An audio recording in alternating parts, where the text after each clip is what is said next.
Eh bien, toutes les pièces du puzzle se sont assemblées.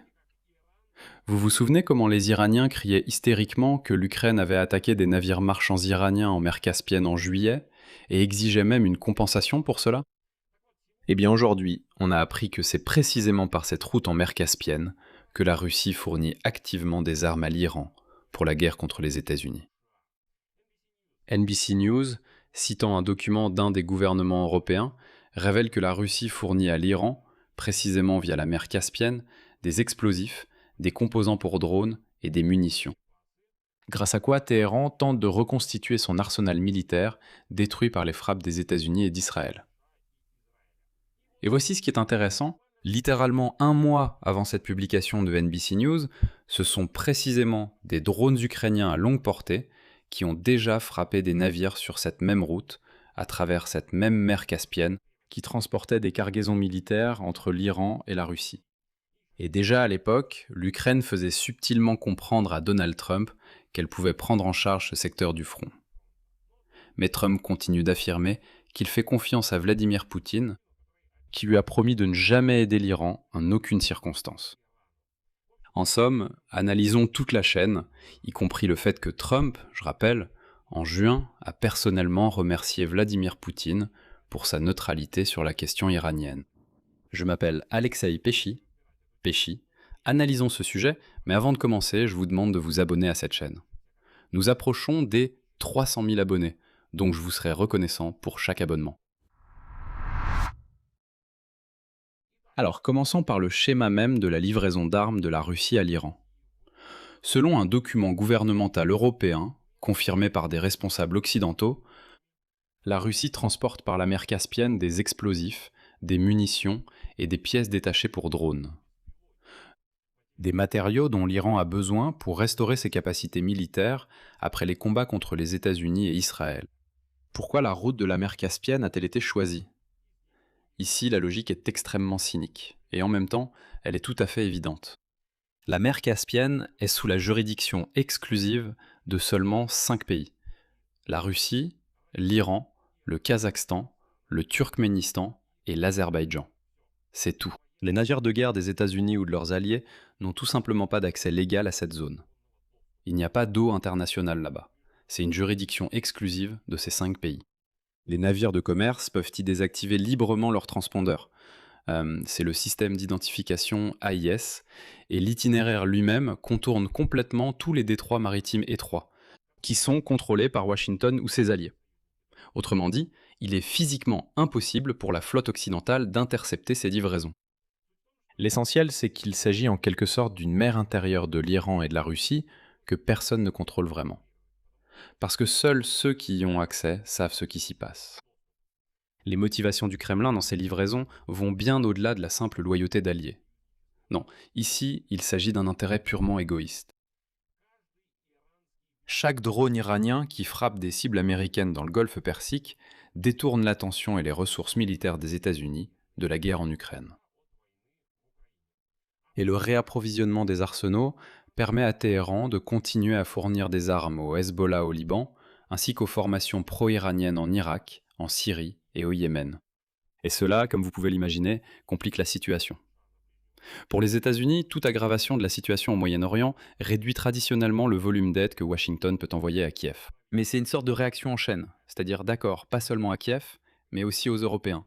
En conséquence, les Européens ne peuvent pas nous transférer leurs missiles patriotes, parce qu'ils comprennent qu'il sera ensuite impossible de combler ce déficit. Parce que les Américains manquent eux-mêmes de stock. Donc Moscou frappe 2 fronts à la fois, avec un seul canal d'approvisionnement en armes. Et hélas. Cela donne des résultats, parce que Trump a réellement arrêté les livraisons de missiles patriotes à l'Ukraine. C'est précisément après avoir utilisé les 2 tiers des stocks américains de ces missiles au Moyen-Orient. D'ailleurs, il n'a même pas atteint ses objectifs. Pendant ce temps, l'Iran continue de frapper les bases américaines avec cette même arme. Et depuis le début des opérations militaires, au moins 18 soldats américains ont été tués dans la région. Je ne parle même pas des pertes financières. Et voici ce que souligne NBC News. Ce renforcement de l'alliance stratégique entre Moscou et Téhéran semble être le reflet des premières années de la guerre à grande échelle contre l'Ukraine. À l'époque, c'était l'Iran qui aidait la Russie. Il a transmis non seulement des drones d'attaque Shahed prêts à l'emploi, mais aussi la technologie même de leur fabrication, que Moscou a ensuite modernisée et lancée dans sa propre production de masse. Il y a aussi un aspect encore plus important de l'aide, que mentionne le Financial Times. La Russie a fourni à l'Iran non seulement des armes physiques, mais aussi des images satellites, des renseignements et des informations permettant de frapper les positions américaines au Moyen-Orient. Autrement dit, la Russie donnait à l'Iran tout ce qu'il fallait pour porter des frappes continues contre les Américains dans la région. C'est-à-dire des images satellites, des renseignements, des informations précises sur où frapper, et même les moyens de le faire. En fait, à un moment donné, il y a eu une tentative de rompre cette chaîne d'approvisionnement par la force.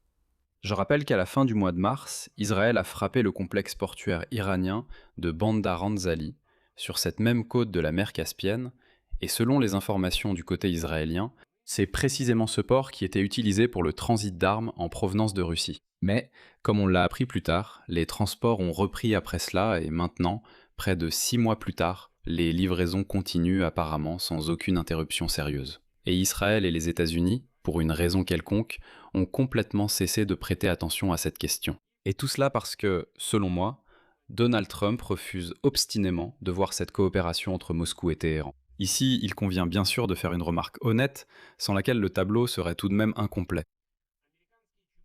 Les responsables américains s'abstiennent d'évaluer publiquement dans quelle mesure ces livraisons en provenance de Russie compensent réellement les pertes de l'Iran. Quant aux services de renseignement occidentaux, ils reconnaissent ouvertement que l'évaluation complète des dégâts causés à l'infrastructure militaire iranienne est également toujours en cours. Nous avons donc un fait confirmé concernant la route même des livraisons d'armes de la Russie vers l'Iran.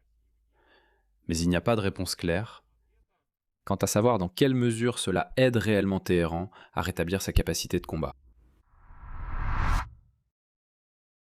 Il est extrêmement important ici de noter le contexte temporel dans lequel tout cela se produit.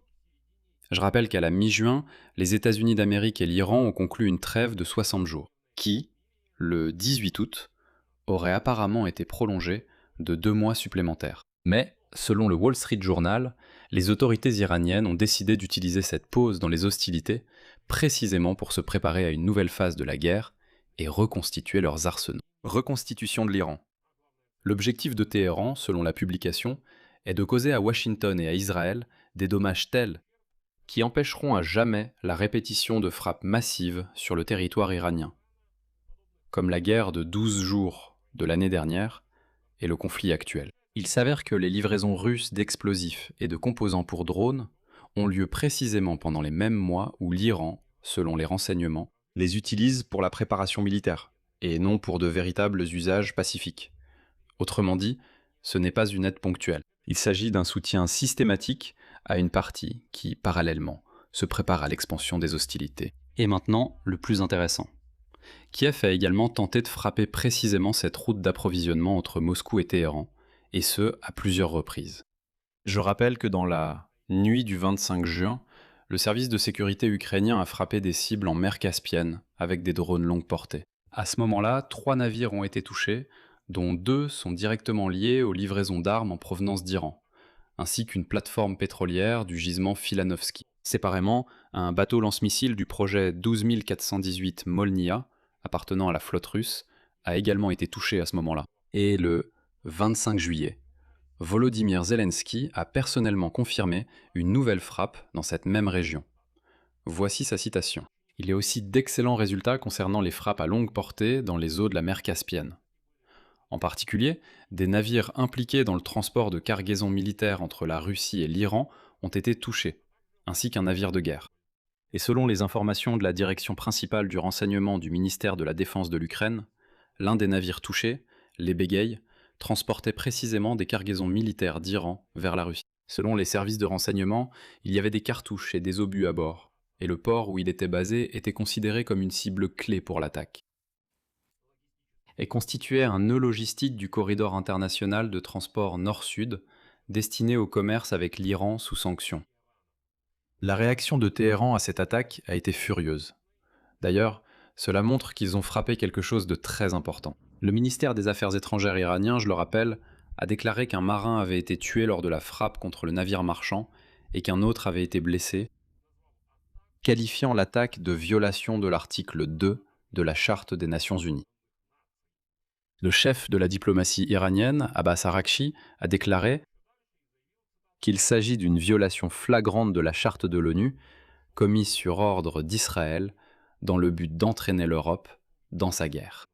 Et comme vous vous en souvenez, l'Iran avait même soi-disant l'intention de lancer une frappe de missiles contre l'Ukraine. Mais ensuite, les ministres des Affaires étrangères de l'Iran et de l'Ukraine se sont appelés, et soi-disant, selon l'Iran, les Ukrainiens ont dit que la frappe avait été menée par accident. C'est-à-dire que Téhéran affirmait publiquement que le navire était civil, et que la frappe sur la mer Caspienne n'avait pas été organisée par l'Ukraine elle-même, mais sur l'ordre de quelqu'un d'autre. Bien que la partie ukrainienne ait clairement parlé de cargaison militaire à bord. Et voici le point final, qui rend toute cette histoire vraiment exemplaire. Comparez cela avec ce que Donald Trump disait publiquement déjà en juin. S'adressant aux journalistes, il a déclaré, je cite, « Je veux remercier la Chine et le président Xi Jinping. Je l'ai rencontré et il est resté neutre, totalement neutre. J'apprécie cela. » Et je veux aussi remercier Vladimir Poutine pour le fait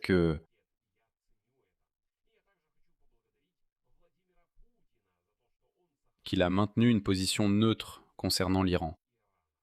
Selon lui, au printemps 2026, il s'est personnellement adressé à Pékin et à Moscou en leur demandant de ne vendre en aucun cas des armes à l'Iran. Et selon sa propre évaluation à ce moment-là, Vladimir Poutine et Xi Jinping ont respecté sa demande et lui ont dit « D'accord, toi, Donald Trump, en aucun cas. » Et voici la situation où, en juin, Donald Trump remercie directement. Il dit clairement « Je remercie Vladimir Poutine et Xi Jinping de ne pas aider l'Iran. » Il est révélateur que même à ce moment-là, Donald Trump lui-même n'était pas totalement cohérent.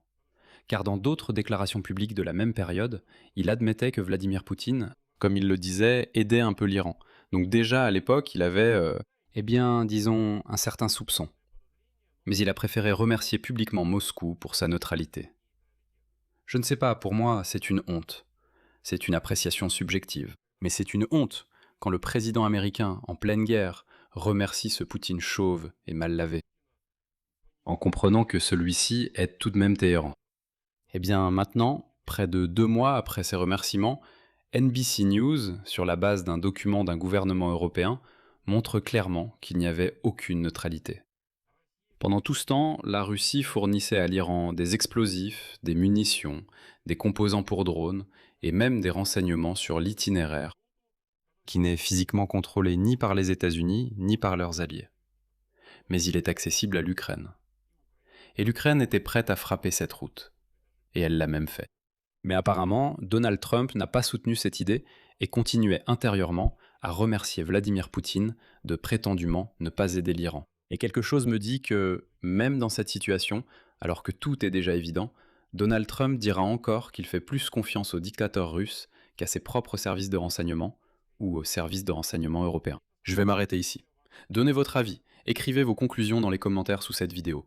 Abonnez-vous à la chaîne, cliquez sur la cloche et n'oubliez pas de mettre un like. C'est tout pour aujourd'hui. Prenez soin de vous. À bientôt à tous.